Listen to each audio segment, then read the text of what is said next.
इधर मनीष दुबे पर हुआ एक्शन, उधर कोर्ट से ही गायब हो गई पीसीएस ज्योति मौर्य। गुस्से में आकर जज साहब ने सुना दिया बड़ा फैसला।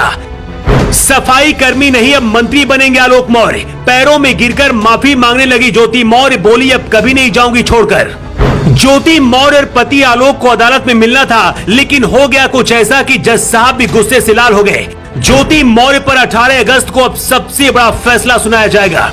2 दिन पहले तक जिस सफाई कर्मी आलोक मौर्य का कमांडेंट मनीष दुबे और पत्नी ज्योति मौर्य मजाक उड़ा रहे थे, एक झटके में आलोक मौर्य ने मनीष दुबे को सड़क पर लाकर खड़ा कर दिया है। इधर मनीष दुबे पर योगी सरकार का एक्शन हुआ और उधर खबर मिलते ही पीसीएस ज्योति मौर्य अदालत से ही गायब हो गयी। अदालत में जो कुछ हुआ उसे देखकर जज साहब भी गुस्से से लाल हो गए और फिर ऐसा फैसला सुनाया कि कोर्ट में आलोक मौर्य भी खुशी के मारे हंसने लगे। पीसीएस ज्योति मौर्य के प्रेमी मनीष दुबे के खिलाफ विभाग ने जो रिपोर्ट सौंपी है, उसमें मनीष दुबे को दोषी पाया गया है। विभाग की छवि को धूमिल करने का आरोप लगा है। जांच रिपोर्ट के आधार पर मनीष दुबे के निलंबन की सिफारिश कर दी गई है। मतलब विभाग ने खुद कह दिया है कि अब एसडीएम ज्योति मौर्य के प्रेमी मनीष दुबे को निलंबित कर दिया जाए। मनीष दुबे पर 3 बड़े आरोप लगे हैं। पहला आरोप है पीसीएस ज्योति मौर्य के साथ मनीष दुबे के रिश्ते की वजह से विभाग की छवि धूमिल हुई। दूसरा मामला अमरोहा जिले से जुड़ा है। बताया जा रहा है कि मनीष दुबे के खिलाफ अमरोहा में एक महिला होमगार्ड ने भी आरोप लगाया है। उस महिला को कमांडेंट रहते हुए मनीष दुबे अकेले में उसे मिलने के लिए बुलाते थे और जब महिला होमगार्ड मिलने से मना किया तो उसकी ड्यूटी पर रोक लगा दी थी। तीसरी शिकायत करने वाली कोई और नहीं बल्कि मनीष दुबे की पत्नी है। मनीष दुबे की पत्नी ने 80 लाख रुपए दहेज में मांगने का आरोप लगाया है। कल तक आलोक मौर्य का मजाक उड़ाने वाले मनीष दुबे एक झटके में खुद सड़क पर आ गए हैं और कभी भी सस्पेंशन लेटर टाइप होकर उनके पास आ सकता है। इधर प्रयागराज फैमिली कोर्ट में 11 जुलाई को आलोक और ज्योति मौर्य को आमने सामने आना था। कोर्ट में आलोक मौर्य तो पहुंचे, लेकिन पीसीएस ज्योति मौर्य नहीं पहुंची। हैरानी की बात यह है कि इस केस को खुद ज्योति मौर्य ने फाइल किया था।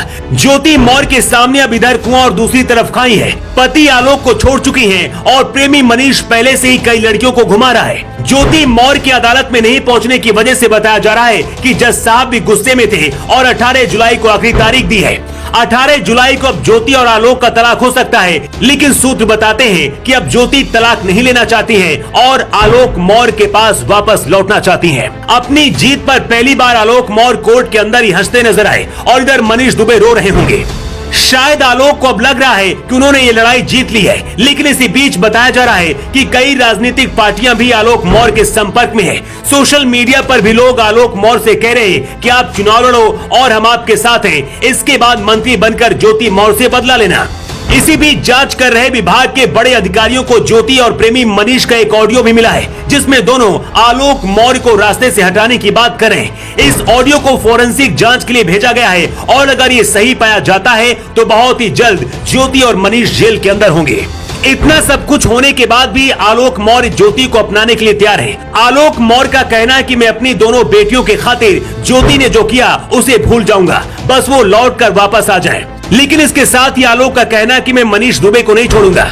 मतलब अगर ज्योति वापस आलोक के पास लौटती भी है तो बुरी तरह से सबसे ज्यादा प्रेमी मनीष दुबे ही फंस गए हैं, क्योंकि नौकरी जाना तो तय ही माना जा रहा है। इसके साथ ही उनकी पत्नी ने भी 80 लाख दहेज मांगने का आरोप लगा दिया है। वैसे आपको क्या लगता है, अगर ज्योति मौर्य अपनी गलती मानकर वापस लौटती है तो क्या आलोक को माफ कर देना चाहिए या फिर जिस तरह से कानूनी कार्रवाई चल रही है